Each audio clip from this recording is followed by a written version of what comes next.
Hi everyone, welcome to Fall Quarter. I hope that you had an opportunity to enjoy these summer months despite these extraordinary times that we are currently living in.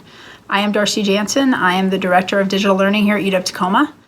We at the Office of Digital Learning would like to take this opportunity to share some of the work that we've been doing over the summer, both at the local campus level and at a tri-campus level, to ensure that you feel prepared and supported as we move into our third quarter of teaching in an online learning environment.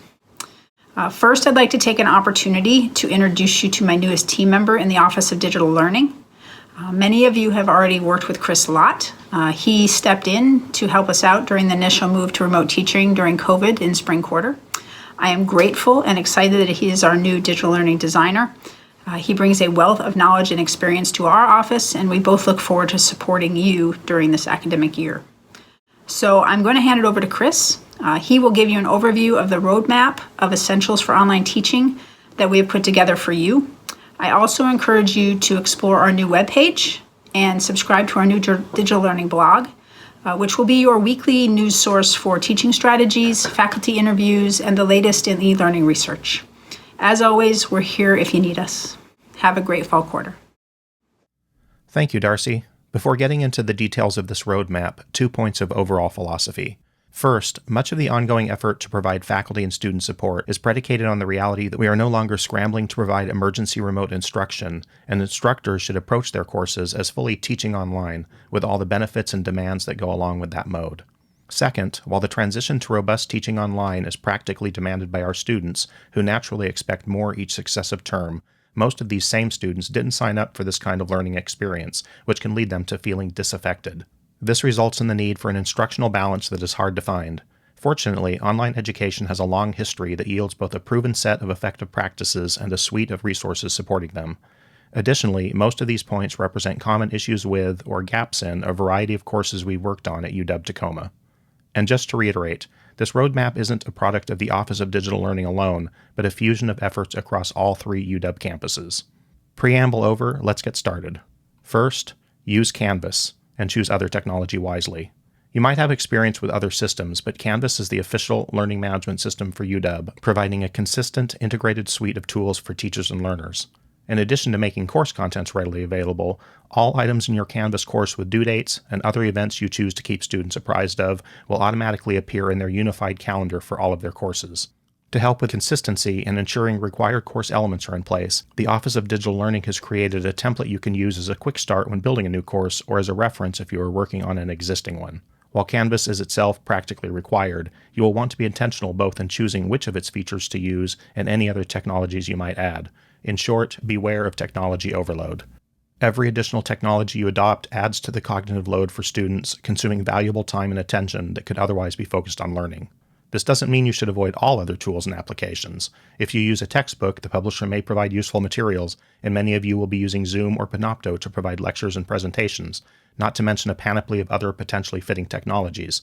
It just means you should think through what is really needed for your specific learning objectives, and then choose wisely from the many ways you can help students achieve them. Second, consider accessibility from the start. Designing a course that is accessible to all students is critical for equity and inclusion, and is best considered from the start of course development. Practically, relegating accessibility to an afterthought invites demanding revisions that can be avoided using basic principles of universal design.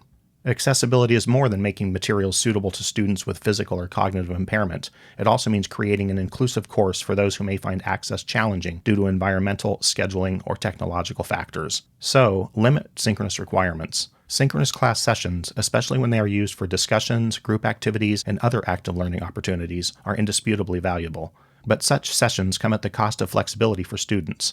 Ironically, the more your synchronous sessions focus on active learning engagement, the less useful the recordings will be, and the more time you'll have to spend ensuring that students who miss sessions are not disadvantaged.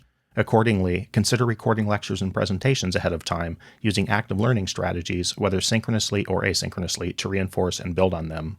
Having considered your overall approach to course modality, let's get down to some brass tacks of course building. First, share your syllabus. The syllabus is the cornerstone of your course. At the least, you should share your syllabus as a linked, accessible page or file in Word or PDF format using the Canvas syllabus page. Best practice is to additionally share the most important information in the syllabus page directly, the welcome page, and in your course modules. As you build, remember that the UW Tacoma e-syllabus is both a useful, comprehensive resource to link to and a source of information and language you can use where appropriate. If you choose to use it, the UW Tacoma template provides customizable pages for this purpose. Even if you don't use the template directly, you can examine it to see how this combined approach to conveying important information works. Next, create a homepage. Your course homepage is the first thing students see when they log in, making it prime screen real estate. Initially, the homepage should include a brief welcome message, contact information, and specific instructions for getting started. Think of this page as a living document. As your course progresses, announcements can be automatically displayed here, alongside highlights of important course events. Creating a friendly, information-rich, inviting homepage is a good start toward creating a welcoming culture. Having thus welcomed students, you can now introduce yourself and continue to be present. Being fully present for students, promoting success in community is critical to any course, but effective online and hybrid offerings require a more intentional approach. Along with creating your materials and being available to students as shown on your welcome page, introducing yourself and perhaps your course is a great way to establish your initial presence. Then, as you build and teach your course, consider more facets of presence and methods to promote engagement. It is almost impossible to be too present for your students, subject to your available time, but it is all too possible and sadly common in online teaching to not be present enough. Next, let's consider course content. First, and most important, use SMART learning objectives for activities and assessment. I can't emphasize this enough. Quality learning objectives, objectives that are SMART, specific, measurable, achievable, relevant, and timely, and aligned, connected to course objectives and all materials, activities, and assessments, are crucial. They are a roadmap for students and literally document the performances that should be the basis of assessment. Learning objectives should guide what your students do, and sometimes more importantly what they don't do.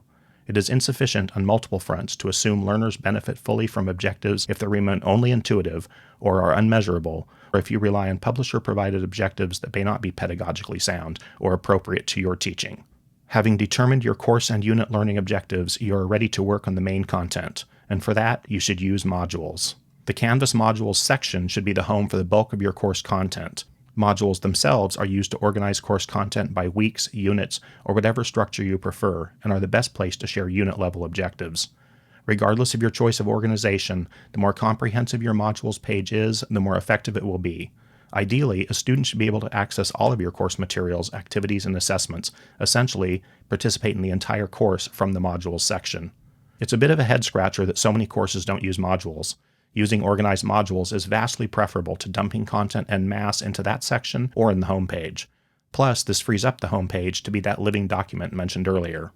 To ensure that students can navigate and participate with as little friction as possible, chunk and scaffold your course materials. Chunking course materials means breaking down the presentation and pacing of your curriculum in a way that reduces cognitive load. Dividing course materials into units, using formatting tools to make long documents more accessible, and using presentation techniques to convey importance are all a part of chunking. Scaffolding is a similar concept, addressing the pedagogy of your assignments and assessments, breaking them into smaller cooperative pieces that provide opportunities for the proven pedagogical practices of formative assessment, continuous assessment, and minimizing high-stakes assessments if you use the latter at all. We've covered a lot of ground in a short time, and yet this represents just an introductory outline of course development and teaching online. So what now? In addition to contacting the Office of Digital Learning directly, and we hope you do, we have some resources available for you at any time. The Office of Digital Learning's website and blog has a growing number of resources for every part of the teaching and learning process, from course design through delivery, feedback and revision, a schedule of faculty development events and drop-in office hours, information on faculty learning communities and the Tech Fellows programs, and much more. The Hybrid and Online Teaching course is a self-paced Canvas course covering everything here and much more besides. In addition to the Digital Learning website, this is the primary place to find new and updated materials on just about every aspect of online teaching. On either site, we recommend immediately bookmarking or printing the course readiness and course delivery checklists, which you will find useful for keeping track of your course development, and a handy reminder of important events and activities throughout the semester. Please don't hesitate to reach out to us for individual consultations and support using any of the contact methods found on the Office of Digital Learning site. That's why we're here, and that's the fun part of our jobs. Good luck.